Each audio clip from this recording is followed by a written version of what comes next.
ಬೇಕನ್ನೋಣ ಇದು ಬೇಕನ್ನೋ ಯಾಕೆ ಒದ್ದೆ ಅಂತ ಕೇಳ್ಬೋದಾ?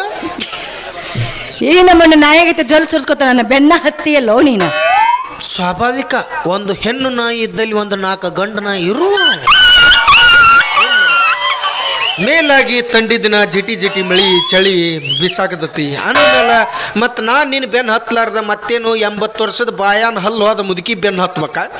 ಅದು ಒಳ್ಳೆ ತರಿಯನ್ ಮಂದೆಲ್ಲ ಮುಗ್ದತ್ ನನ್ನ ತಗೊಂಡು ಏನು ಮಾತಾವ ಅನ್ಬೇಕು. ಈಗಲೇ ತಗೋ ನಾನು ಬರ್ರಿಗತ್ತು ಅದ್ರಾಗ ನೋಡಿ ಗುದ್ದಾದ ಏನಾರು ಹೊಂದಿಸ್ತನತ್ ನಾ ಅನ್ಬೇಕು. ನಿಂದು ವಯಸ್ಸೈತಿ ನಂದು ವಯಸ್ಸೈತಿ. ಕಾವ್ ತಿಕ್ಕಿದ್ರೆ ಗೋಧಿ ರಾಶಿ ಇರ್ಲಿಲ್ಲ ಅಂದ್ರೆ ಹೊಯ್ಕೋತ ಕೂತಿ ಮುಗಿದು ತಿಲ್ಲಿಗೆ. ಯಾವ್ದಾರ ಉದ್ಯೋಗ ಮಾಡಿ ನನ್ನಂತ ಹುಡುಗಿಯರು ನೀನು ಬೆನ್ನ ಹತ್ತಾರ? ನಾ ಎಲ್ಲ ಉದ್ಯೋಗ ಮಾಡ್ಬೇಕಂತ ಕರೆ ಏನ್ ಮಾಡ್ಲಿ? ನನಗೆ ಯಾರು ಆಗಲ್ದವ್ರು ಲಿಂಬಿಕಾಯಿ ಕಂಚಕಾಯಿ ತುರ್ಕ್ ಮಾಡಿಸ್ಬಿಟ್ಟಾರ. ಖರೆ ನಾ ಯಾವ ಉದ್ಯೋಗ ಮಾಡಕ್ ಹೋದ್ರು ಬರೀ ಕಾಲ್ಮರ್ಲಿ ಹೊಡಿತಾರ, ಕಳಿಸ್ಬಿಡ್ತಾರ. ಯಾಕೋ ನಮ್ ದೋಸ್ತಿಗೆ ಹೇಳಿದೆ, ದೋಸ್ತ ನಾನು ಯಾವ್ದಾರ ಒಂದು ನೌಕರಿ ಮಾಡ್ಬೇಕಲ್ಲಿ ಮದ್ವೆ ಆಗ್ಬೇಕು ಅಂದೆ. ದೋಸ್ತ ನಮ್ಮ ದೇಶದಾಗ ಅಂಕರು ನೌಕರಿ ಸಿಗಂಗಿಲ್ಲ, ಹೊರದೇಶ ಕರ್ಕೊಂಡ್ ಹೋಗ್ ನಡಿ ಅಂದ. 45 ಲಕ್ಷ ರೂಪಾಯಿ ಪಗಾರ ಮಾತಾಡಿದ್ರು. ಒಂದ್ ತಿಂಗಳಿಗೆ 45 ಲಕ್ಷ ರೂಪಾಯಿ.